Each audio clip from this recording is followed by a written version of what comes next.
My dear friends, कैसे हैं आप सब। जय श्री कृष्ण। भगवान श्री कृष्ण ने भगवत गीता में बहुत सारे ज्ञान की बातें बताई हैं, बहुत सारे उपदेश दिए हैं। जीवन जीने की कला के बारे में बताया है कि कैसे हम जीवन अपना खुशी से जी सकते हैं, हम सुखी जीवन जी सकते हैं।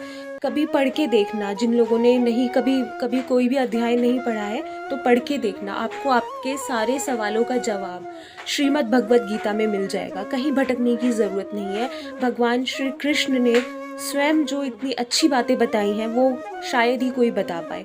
तो आज मैं कुछ ऐसी बातें बताऊंगी भगवान श्री कृष्ण ने जो गीता में बताई थी, जिनसे हम अपनी लाइफ को बहुत इजी बना सकते हैं, बहुत हैप्पी बना सकते हैं, अगर हम अपनी डे टू डे लाइफ में उन बातों को फॉलो करेंगे।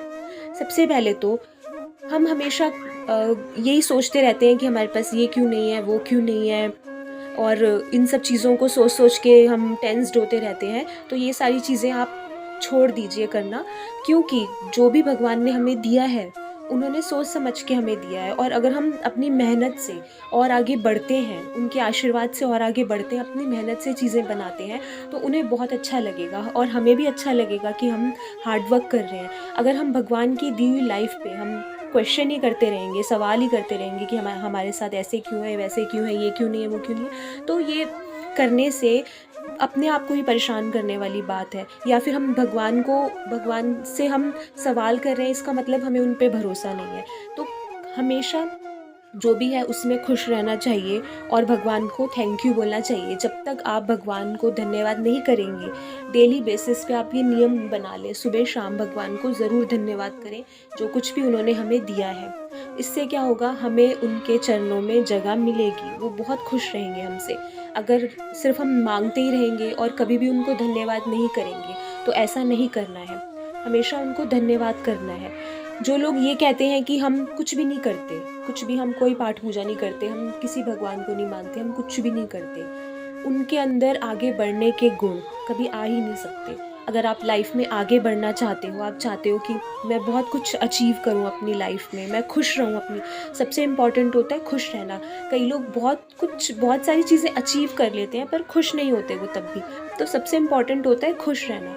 अगर आप चाहते हो कि मैं अपनी लाइफ में खुश रहूं, तो उसके लिए आपको भगवान का ध्यान करना बहुत ज़रूरी है, पाठ पूजा करना बहुत ज़रूरी है, उनको धन्यवाद बोलना बहुत ज़रूरी है, तभी हमारे अंदर वो गुण आएंगे। ये बात भगवान श्री कृष्ण ने खुद श्रीमद् भगवत गीता में बोली है कि अगर हमें संयम, सदाचार, स्नेह और ये सारे गुण हमें अपने अंदर लाने हैं, तो हमें भगवान का ध्यान करना चाहिए, हमें सत्संग में जाना चाहिए। सत्संग में जाने से उनका मतलब है कि भगवान को याद करो, उनके प्रवचन सुनो, या उनके अच्छी जो ज्ञान की बातें उन्होंने बताई हैं वो पढ़ो, कुछ भी करो ऐसी चीज़ें, या वैसे ही आप पाठ पूजा कर सकते हो। तभी हमारे आगे बढ़ने के रास्ते खुलते हैं।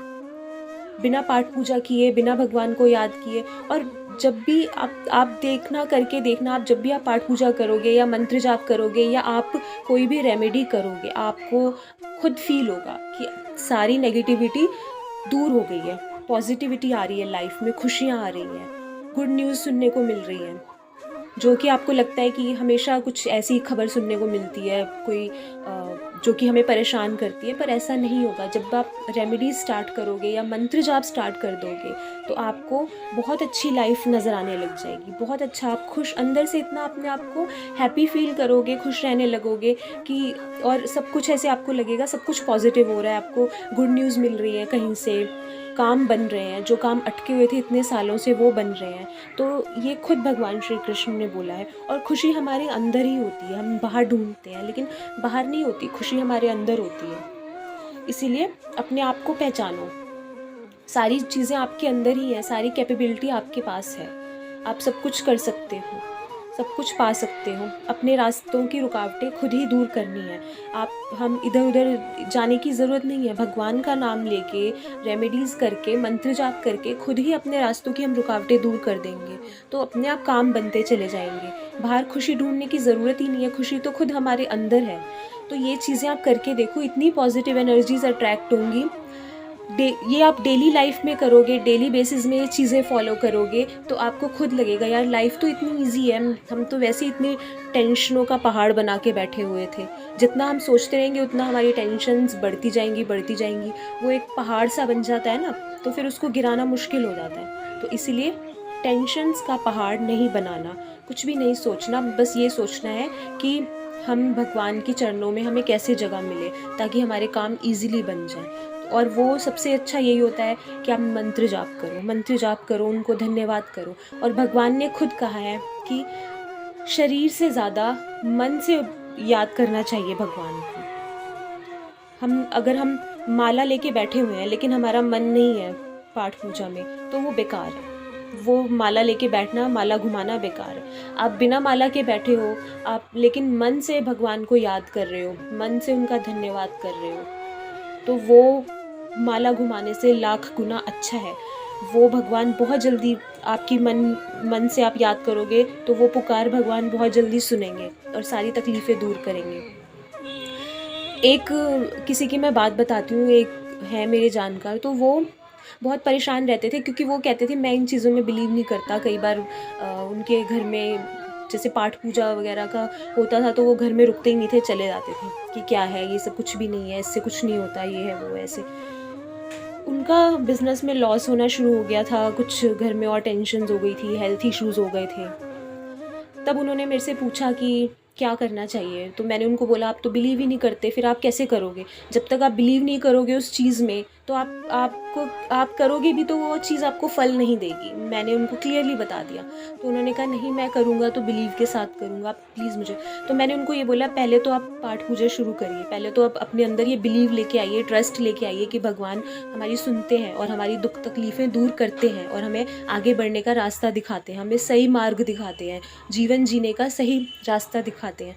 तो आप पहले पाठ पूजा शुरू करिए और उनको मंत्र बताया कि ये मंत्र जाप आपने डेली करना है और मन से करना है, बिल्कुल ध्यान लगा के करना है। उन्होंने किया, उनको मैंने बोला था 40 डेज़ का टाइम दिया था कि 40 डेज़ के बाद आप आना, उससे पहले नहीं। तो वो 40 डेज़ के बाद है और उन्होंने मुझे कहा कि मेरा काम बन रहा है। वो कह रहे कि मैं आपसे कोई रेमेडी अब मतलब आप मुझे करनी चाहिए नहीं, क्योंकि मेरा काम तो वैसे ही बन रहा है, मंत्र जाप से मेरा काम बन रहा है, पाठ पूजा से ही बन रहा है। जो मैं 40 दिन पहले आया था आपके पास जो प्रॉब्लम लेके, अब वो है ही नहीं प्रॉब्लम। तो आप बताइए अब मुझे करनी चाहिए रेमेडीज़ या नहीं करनी चाहिए? तो मैंने कहा जब प्रॉब्लम सॉल्व हो गई है तो आप सिर्फ जो अभी तक करते आ रहे थे, भगवान का नाम ले रहे थे, मंत्र जाप कर रहे थे, वही करते रहिए आप। अभी और कुछ करने की ज़रूरत नहीं है, क्योंकि आपको जब हल मिल गया, भगवान ने आपको रास्ता दिखा दिया, तो फिर और अभी मत करिए कुछ। तो उन्होंने वही चीज़ कंटिन्यू करते आ रहे हैं, वो आज तक अभी तक वो कंटिन्यू कर रहे हैं 2-3 साल से। 2-3 साल पुरानी बात हो गई है और वो एक भी दिन मिस नहीं करते। जो इंसान कभी बिलीव ही नहीं करता था, वो उसको इतना ट्रस्ट हो गया कि वो कहता है मैं इस चीज़ को मिस नहीं कर सकता, मैं मंत्र जाप करना नहीं छोड़ सकता, कुछ भी हो जाए। मतलब इतना बिलीव हो गया, क्योंकि कहते हैं लाइफ इतनी इजी हो गई, इतनी पॉजिटिविटी आ गई लाइफ में, इतनी हैप्पी हो गई लाइफ की कुछ मतलब छोड़ने का दिल ही नहीं करता। ऐसे लगता है कि ये चीज़ छोड़ के मैं मतलब अंधकार में चला जाऊंगा। उन्होंने मुझे ये बात बोली कि मैं ये चीज़ नहीं छोड़ सकता, अब तो मंत्र जाप और ये चीज़ें मैं नहीं छोड़ सकता, कि मुझे इतना बिलीव हो गया है।